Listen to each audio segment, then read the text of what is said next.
The race to avoid a government shutdown has cleared one major hurdle on the path to President Biden's desk tonight, facing a midnight deadline. The House approved a stopgap funding bill this afternoon that funds the federal government for the next 45 days. Now, the Senate is expected to vote on that bill soon. And NewsNation Washington correspondent Joe Khalil live for us on Capitol Hill with the latest details. Joe? Yeah, Natasha, look, we're in a much different spot now than we were 24 hours ago, even 12 hours ago, when the expectation was we were headed toward a shutdown. Now it appears Congress is poised to pass a bill that will avoid that shutdown. Earlier today, the House already did their part. They passed what they call a CR, continuing resolution. That means that whatever government funding levels are at right now, you just keep it in place. So the House extended those levels for 45 more days. Now it's on to the Senate, and right now they're just making sure every senator is back. They may have traveled, so you want to get everyone in the building, poised to vote. But the expectation at this point, according to every senator and House member we talked to, is that the Senate will pass this bill and that the president can sign it tonight so Americans can wake up tomorrow morning without a shutdown. Now, things can change, but that's the expectation. That's where we stand right now. Now, the day certainly was not without its own drama, and a lot of it, frankly, was just weird. Congressman Jamal Bowman today accused of actually pulling a fire alarm to give Democrats, which was the belief here, a little bit more time to actually read the bill that they were voting on today as a delay tactic. Now, again, that is something that I don't think we've ever seen here in the House. Speaker Kevin McCarthy said that, quote, the move should not go without punishment, and that Rep. Bowman tried to dictate that the government would shut down by pulling the fire alarm.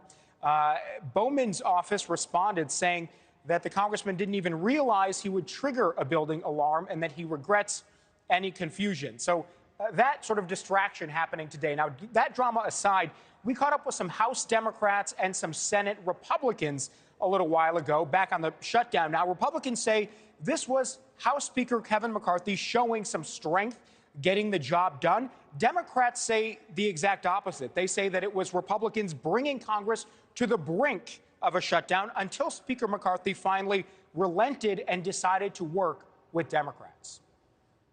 What happens in the next 45 days to make sure you're not exactly at this point when the CR runs out?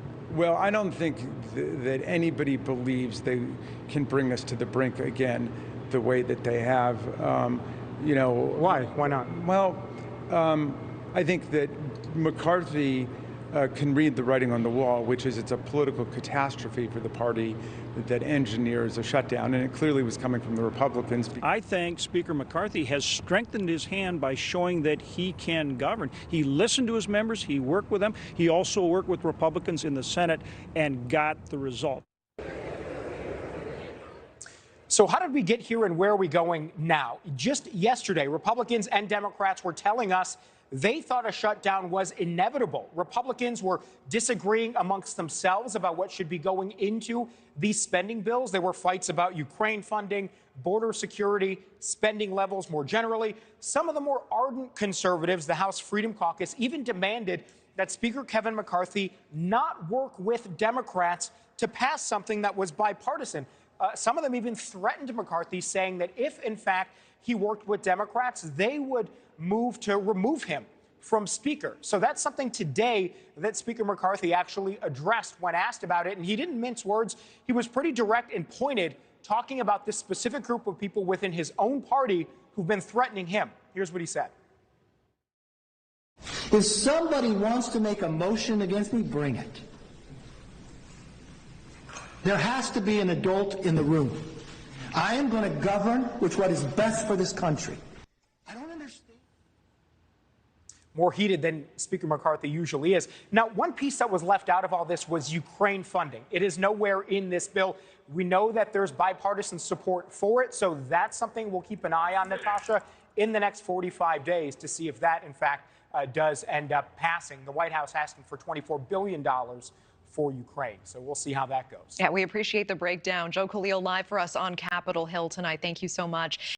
Thank you for watching. Go to newsnationnow.com to find News Nation on your television provider. And don't forget to click the red subscribe button below to get more of News Nation's fact-driven, unbiased coverage.